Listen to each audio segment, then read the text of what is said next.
પ્રકૃતિના સાથે રૂમલાના પ્રગતિશીલ ખેડૂત બિપિનભાઈ પટેલની દશકભરની સફળ સફર. કમોસમી વરસાદ જેવી પડકારજનક પરિસ્થિતિ વચ્ચે પણ પ્રાકૃતિક ખેતીના કારણે ઉત્તમ અને ગુણવત્તાયુક્ત પાક મેળવવામાં સફળ રહ્યા. 10 વર્ષથી અવિરત પ્રાકૃતિક ખેતીનો માર્ગ, જમીનની તંદુરસ્તી અને પર્યાવરણનું સંરક્ષણ મુખ્ય ધ્યેય.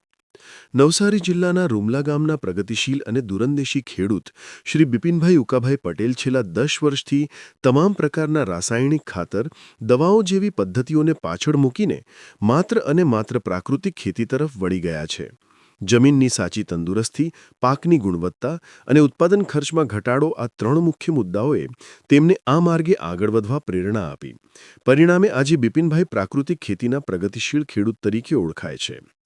આ વર્ષ નવસારી જિલ્લામાં પડેલા કમોસમી વરસાદે ઘણા ખેડૂતોના ડાંગર પાકને ભારે નુકસાન કર્યા, પરંતુ બિપિનભાઈ પટેલના ખેતી પાકમાં ખાસ અસર થઈ નથી. તેમના જણાવ્યા મુજબ પ્રાકૃતિક ખેતીમાં જમીન જાળી, નરમ અને ભેજ સંગ્રહવાની ક્ષમતા ધરાવે છે. જમીનમાં કાર્બનનું પ્રમાણ વધુ હોવાથી તે વધારાનું પાણી સહન કરી શકે છે અને ધીરે ધીરે છોડ સુધી પહોંચાડે છે. રાસાયણિક ખાતરવાળી જમીન ઝડપથી બગડે છે, પરંતુ પ્રાકૃતિક ખેતરની જમીન પાણી, ગરમી અને આબોહવાની અસરોનો પ્રતિકાર વધુ સારી રીતે કરી શકે છે. બિપિનભાઈ જણાવે છે કે પ્રાકૃતિક પદ્ધતિથી પાકના મૂળિયા મજબૂત બને છે, છોડની પ્રતિકાર શક્તિ સ્વાભાવિક રીતે વધે છે, જેથી ભારે વરસાદી પરિસ્થિતિમાં પાક ઝડપથી બરબાદ થતો નથી. આ કારણોસર આ વર્ષે કમોસમી વરસાદ હોવા છતાં તેમના ખેતરમાં ગુણવત્તાયુક્ત પાક મેળવ્યો છે. બિપિનભાઈ તેમના રૂમલા ગામમાં આવેલ 30 વીઘા ખેતરમાં આખા વર્ષ દરમિયાન શેરડી, ચોખા, કેરી, હળદર, મગ, નાગલી અને મગદળ જેવા અનેક પાક પ્રાકૃતિક ખેતી દ્વારા ઉત્પાદન કરી રહ્યા છે.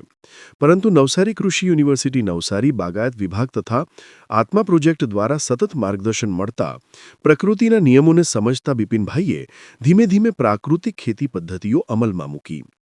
તેમણે ગાયના દૂધ, મૂત્ર અને ખાતરના આધારે જીવામૃત, ઘન જીવામૃત અને બીજામૃત જેવી પદ્ધતિઓ અપનાવી. જમીનની શક્તિ વધારવા મલ્ચિંગ, મિશ્ર વાવેતર, અંતર વાવેતર અને ડ્રીપ સિસ્ટમ જેવા પગલાં લીધા. આ બદલાવના કારણે જમીન વધુ નરમ અને જીવંત બની, જેમાં સૂક્ષ્મજીવો પાકને સજીવન રાખે છે. મારું નામ બિપિનભાઈ ઉકાભાઈ પટેલ, ગામનું નામ રૂમલા, તાલુકો ચીખલી, જિલ્લા નવસારી. હું છેલ્લે 2016-17થી પ્રાકૃતિક ખેતી કરું છું. દરેક દવા, ખાતર બધું ઘરે બનાવીએ છીએ.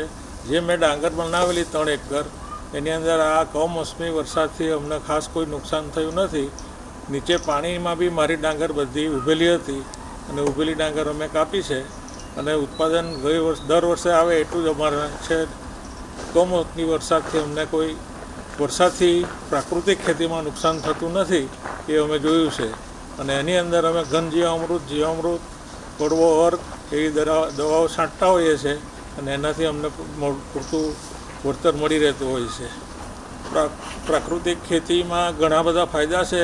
જે કોઈ પ્રાકૃતિક ખેતી કરશે એને ફાયદો જ થશે. એનું કારણ કે આવા હવામાનની અંદર પ્રાકૃતિક ખેતી ટકી રહે છે, એને સ્ટેમિના વધી જતો હોય છે. ખાતર દવાનો જે ખર્ચો હોય એ બચી જતો હોય છે.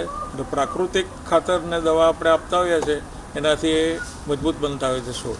4 વીઘાની અંદર ડાંગર આશરે મારે 100 મણની આજુબાજુ થશે અને એના અમે ચોખા કાઢીશું, રાઈસ. અને રાઈસ કાઢીને પછી અમે એને કિચન સુધી જે રીતે પહોંચે એ રીતે બધું ચોખ્ખા સાફ કરીને કિલો, 2 કિલો, 5 કિલો, 10 કિલોના પેકિંગમાં અમે અમારા જે ગ્રાહક છે એને અમે પૂરા પાડશું. ઓકે.